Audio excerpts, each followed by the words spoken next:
Hello guys, welcome back to my channel. So this is the part 2 of our trip. നമ്മൾ finally Hyderabad എത്തി. So this is Hyderabad airport. അവിടെ എത്തി നമ്മൾ കുറച്ച് Hyderabad 1 hour ലേ over ഉണ്ടായിരുന്നു. So അവിടെയൊക്കെ എക്സ്പ്ലോർ ചെയ്തു. ജസ്റ്റ് കുറച്ച് നിങ്ങൾക്ക് കാണാം, കുറച്ച് റീൽസൊക്കെ ചെയ്തു എൻജോയ് ചെയ്യുമായിരുന്നു.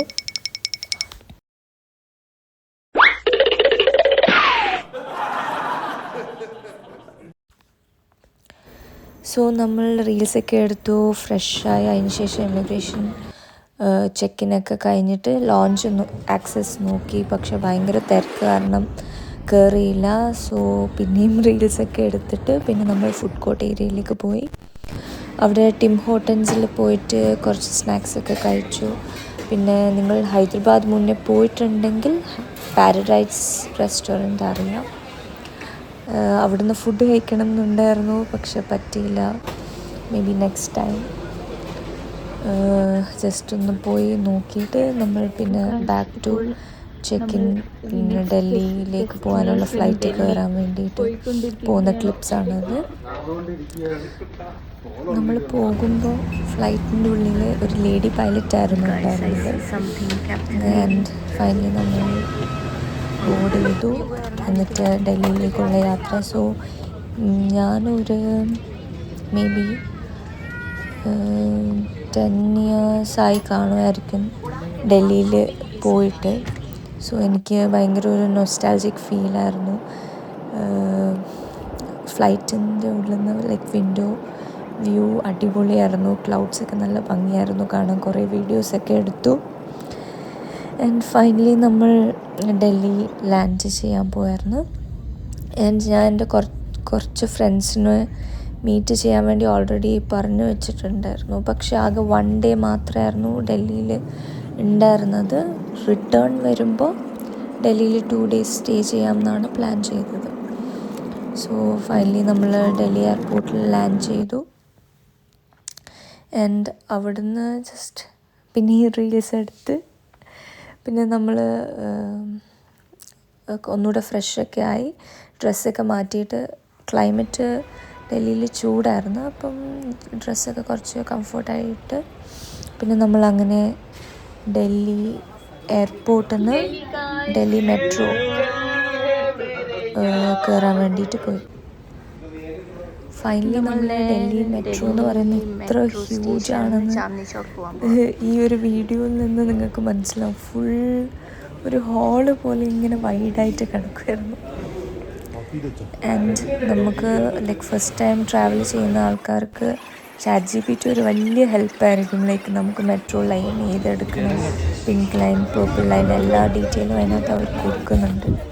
സോ നമ്മൾ മോമോസ് സ്നാക്കൊക്കെ കഴിച്ചിട്ട് നേരെ നമ്മൾ മെട്രോ സരോജിനി നഗർ വന്നിറങ്ങി. ചാന്ദി ചോക്ക് എന്നാണ് വീഡിയോയിൽ പറഞ്ഞത്, പക്ഷെ നമ്മൾ പ്ലാൻ മാറ്റി സരോജിനി നഗറാണ് വന്നത്. സോ അവിടെ വന്ന് കുറേ ഷോപ്പ് ചെയ്യണമെന്നുണ്ടായിരുന്നു. സരോജിനി മാർക്കറ്റിൽ ആക്ച്വലി ഫുഡ് ഏരിയകളുണ്ട്, പക്ഷെ എനിക്ക് അത്ര അങ്ങോട്ട് ഹൈജീനായിട്ട് തോന്നിയില്ല. അതുകൊണ്ട് ഞാനും ഞങ്ങളാരും ഫുഡ് അവിടെ നിന്ന് കഴിച്ചില്ല. ലൈറ്റായിട്ട് ജസ്റ്റ് ഫ്രഞ്ച് ഫ്രൈസ് മാത്രം മേടിച്ച് കഴിച്ചു. ബാക്കി പിന്നെ തിരിച്ച് വരുമ്പം കഴിക്കാമെന്നുള്ള പ്ലാനിലൊക്കെ ആയിരുന്നു. ആൻഡ് ഫോർ ഷോപ്പിംഗ് ലവേഴ്സ്, എനിക്ക് ഞാനവിടെ പോയിട്ട് ലൈക്ക് ഇയറിങ്സ്, ജ്വല്ലറി, ക്ലോത്ത്സ്, ഇങ്ങനത്തെ ഐറ്റംസിൻ്റെ ഒരു വലിയ മാർക്കറ്റ് തന്നെയാണ്. നമുക്ക് എല്ലാം മേടിക്കാൻ വേണ്ടി തോന്നും. അതും ചീപ്പ് റേറ്റ് ആയിരുന്നു. എനിക്ക് പറ്റിയൊരു അബദ്ധം എന്ന് പറയുന്നത്, ഞാൻ ജമ്മുവിൽ നിന്ന് തിരിച്ച് ഡൽഹിയിലേക്ക് വരുമ്പോൾ ഷോപ്പിംഗ് ചെയ്യാമെന്ന് പറഞ്ഞാൽ അധികമൊന്നും മേടിച്ചില്ല. ആകെ കുറച്ച് സാധനങ്ങൾ മാത്രം മേടിച്ചു. പക്ഷേ തിരിച്ച് വരുമ്പോൾ നമുക്ക് നെക്സ്റ്റ് വീഡിയോസിൽ ലൈക്ക് വ്ളോഗ്സിൽ കാണാൻ പറ്റും. തിരിച്ചു വരുമ്പം സരോജിനി ടച്ച് ചെയ്യാൻ പറ്റിയില്ല. We had to go to like Chandni ചോക്കാണ് പോയത്. പക്ഷേ you will not get these kind of collections in Chandni Chowk. ഇതെല്ലാം സരോജിനി നഗറിൽ നിന്നാണ് കിട്ടുക. ഈ ജ്വല്ലറിയൊക്കെ ജസ്റ്റ് 150, 150 ഈ റേഞ്ചിലായിരുന്നു എല്ലാ ജ്വല്ലറി ഉണ്ടായിരുന്നു. കുറേ കളക്ഷൻസ് ഉണ്ടായിരുന്നു. ഞാൻ കുറച്ച് ഐറ്റംസ് മേടിച്ചിട്ടുണ്ട്, പക്ഷേ കുറേയൊക്കെ തിരിച്ച് വന്നിട്ട് മേടിക്കാമെന്ന് വിചാരിച്ചു. എല്ലാവരും പോയി സ്പ്ലിറ്റായി, പലരും പല കാര്യങ്ങൾ ഷോപ്പ് ചെയ്യുമായിരുന്നു. അങ്ങനെ നമ്മൾ കുറച്ച് ടൈം സ്പെൻഡ് ചെയ്തതിന് ശേഷം എൻ്റെ ഒരു ഫ്രണ്ടുണ്ട് സീഷാൻ, അവന് വിളിച്ചിട്ടുണ്ടായിരുന്നു. അവൻ വന്ന് പിക്ക് ചെയ്ത് നമ്മളെ റെയിൽവേ സ്റ്റേഷനിലാക്കാമെന്ന് പറഞ്ഞു. So I was excited to meet him. പിന്നെ അവൻ നിങ്ങൾ വെയിറ്റ് ചെയ്ത് ഞങ്ങൾ പിക്ക് ചെയ്യാൻ വരാമെന്ന് പറഞ്ഞ് അതിന് ശേഷം നമ്മൾ അവനെ വെയിറ്റ് ചെയ്ത് അവൻ വന്നു. അവൻ പറഞ്ഞു നമുക്ക് 1-2 ഫുഡൊക്കെ കഴിച്ചിട്ട് വരാമെന്ന് പറഞ്ഞ് നമ്മൾ പാനിപ്പൂരി പിന്നെ ദഹിപൂരിയാണ് ഓർഡർ ചെയ്തത്. സോ ആ വീഡിയോയിൽ ബാക്കിൽ കാണുന്നത് ആണ് Zeeshan. So if you are watching this Zeeshan, thank you so much. പിന്നെ പാനിപ്പൂരി ഫസ്റ്റ് ഡൽഹിയിൽ വന്നിട്ടുള്ള പാനിപ്പൂരിയാണ്. ആക്ച്വലി നല്ല ടേസ്റ്റായിരുന്നു, ഭയങ്കര ഫ്രഷ് ആയിരുന്നു. എനിക്കിപ്പോഴും ഓർമ്മയുണ്ട് എൻ്റെ ചൈൽഡ്ഹുഡ് എന്ന് പറയുന്നത്. ഡെയിലി സ്ട്രീറ്റിൽ പോവാ 20 റുപ്പീസിന് ഐ തിങ്ക് 10 പാനിപ്പൂരി അങ്ങനെ നമുക്ക് കഴിക്കാൻ പറ്റുമായിരുന്നു ആ ടൈമിൽ. സോ ഡെയിലി പോയി കഴിക്കുന്ന ഒരു സംഭവമാണ് പാനിപ്പൂരിയും മോമോസും. അതൊക്കെ കഴിച്ച് നമ്മൾ നിസാമുദ്ദീൻ എയർപോർട്ടല്ല, റെയിൽവേ സ്റ്റേഷനിൽ കൊണ്ടുവിട്ടു. ഹലോ ഗായ്സ്, ഞങ്ങൾ ഫൈനലി ഡൽഹിയുടെ നിസാമുദ്ദീൻ സ്റ്റേഷനിൽ ഇങ്ങനെ ഇരിക്കുക.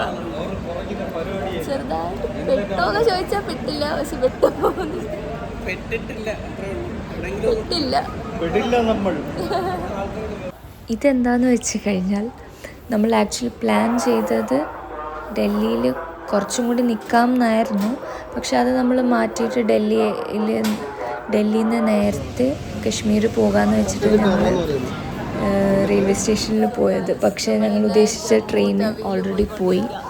പിന്നെ അപ്പോൾ നമുക്ക് നൈറ്റ് അവിടെ സ്റ്റേ ചെയ്യേണ്ടി വന്നു. ആ ഒരു നൈറ്റ് മറക്കാൻ പറ്റാത്ത നൈറ്റായിരുന്നു. നിസാമുദ്ദീൻ റെയിൽവേ സ്റ്റേഷൻ എന്ന് പറയുന്നത് ഇറ്റ്സ് വെരി ഹ്യൂജ്. ഇത്രയും ആൾക്കാർ ഞാൻ ഇതുവരെ ഒരു റെയിൽവേ സ്റ്റേഷനിൽ കണ്ടിട്ടില്ല. പിന്നെ ഹൈജീൻ എന്ന് പറയുന്നത് ഒട്ടുമില്ല, വാഷ്റൂം ആയാലും ഒന്നുമില്ല.